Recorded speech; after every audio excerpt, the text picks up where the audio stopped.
They ran the ball 40 times for 175 yards. I didn't see that one coming. I didn't think they had the personnel to do it. Sony Michel never showed me in college. I thought he was an explosive player at Georgia.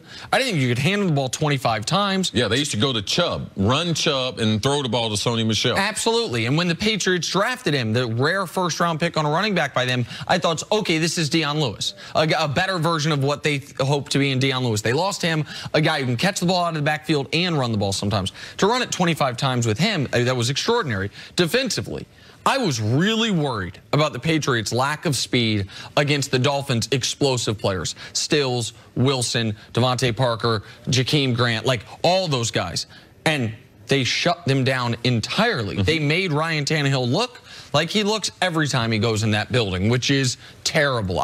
It was a critical game for the Pats, and I thought a great game for the Pats. Well, for New England, defensively, even though they don't have great defensive personnel, what they do from a scheme standpoint, New England, they do not let you get the edges on them. They will not let you run around the outside. So what do they establish? You're going to have a hard time inside, but also on the outside, you're not going to be able to run speed sweeps or toss the ball outside.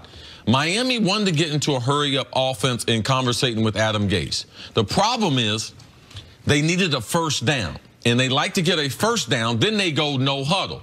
They couldn't generate enough first downs to get the drive started, and they wanted to run a lot of speed sweeps later in the game. They couldn't get to that because they got so far behind. They couldn't establish what they wanted to do, and this is a team that hadn't had a lot of success against New England, and it's one of them kind of things that it just began to snowball. All right, so they couldn't get into what they wanted. You didn't look at that game and be like, wow, this is one team with a lot of speed and the other team without a lot of speed. But you can believe when they play the second time, you're going to be able to see that speed of Miami. They need to generate those first downs early in the game so they can get to that no huddle. But you didn't walk away from this game and say, oh, now I know how the Patriots are going to use their offense. Now I know who they really have that sticks out. There really isn't still anyone. I mean, you get Edelman back. You have Josh Gordon activated. I walked away from this game saying they survived. They survived the month without Edelman. They now have their go-to receiver back. Assuming Gronk doesn't have a major injury, they still have the best tight end in football. Yes. And Josh Gordon was active, so at some point maybe you get some contribution from him. And maybe most importantly, they had 2 first-round picks. One blew his Achilles on the IR. Yep. The other, Sony Michel, we didn't know how productive he was going to be after an offseason knee surgery. We saw they might actually get something out of Sony Michel. Maybe Sony Michel is a featured running back. Maybe he's not, because he's bigger than Dion Lewis. He's been a phenom, track star, state champ in the state of Florida. I watched him when he was 13 years old. So he's got bigger legs, a bigger body, a girth that should be able to do more than Dion was able to do as a third down back, even though Dion rushed for 800 yards last season. Yesterday, the Pats had 10 third down conversions. The Dolphins had 11 first downs total.